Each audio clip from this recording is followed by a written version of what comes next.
Brigadier Sanal, the sequence of events that we've put out first here on India Today since yesterday, I'm sure you have had a chance to read our reporting as well, sir, was that the Chinese threw the first punch and things escalated from there.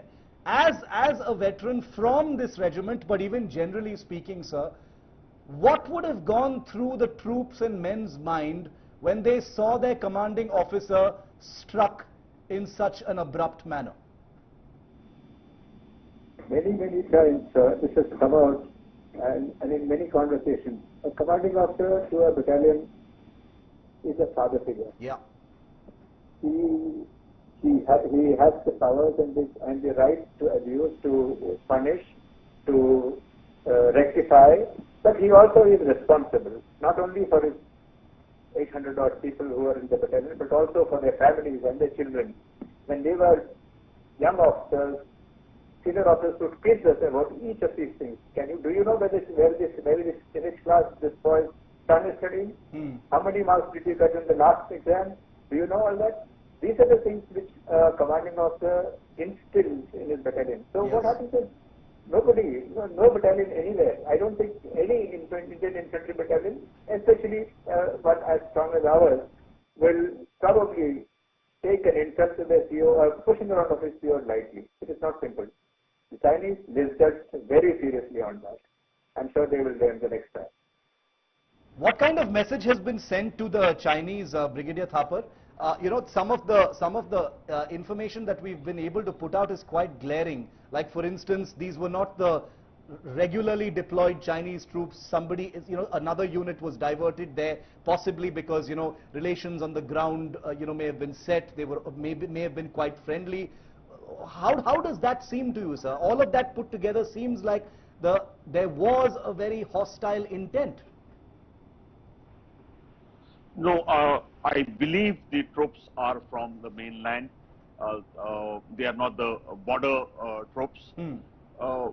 Probably not familiar with the Indian Army troops, haven't had contact.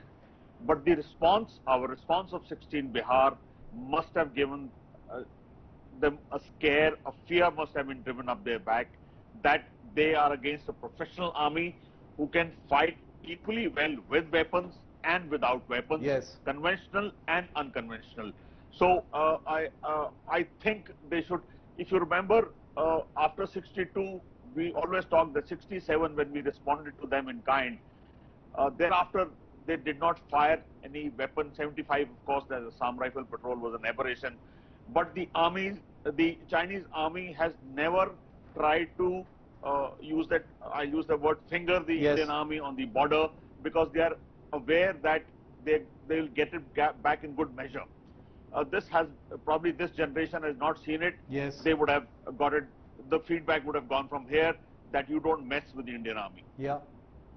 Brigadier Sanal, one final point on the Galwan issue, which I want to ask both of you, brigadiers. To you first, Brigadier Sanal, is how the fog of war, one understands the fog of war initially, even I reported this, that there were some Indians who were captive with the Chinese. Now it emerges that it wasn't a one-sided affair at all. In the chaos of what happened that night, there were several people left behind on both sides. We had some of theirs, they had some of ours, and the shock of the entire situation meant it would take at least 3 days for the actual exchange to happen, sir. Can you make sense of that for us, the chaos of a situation, leading to something like that? Those of us who are students of military history,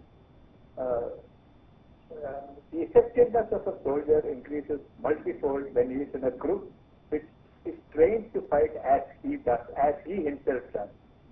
When such a group fights cohesively, the effect is huge, big.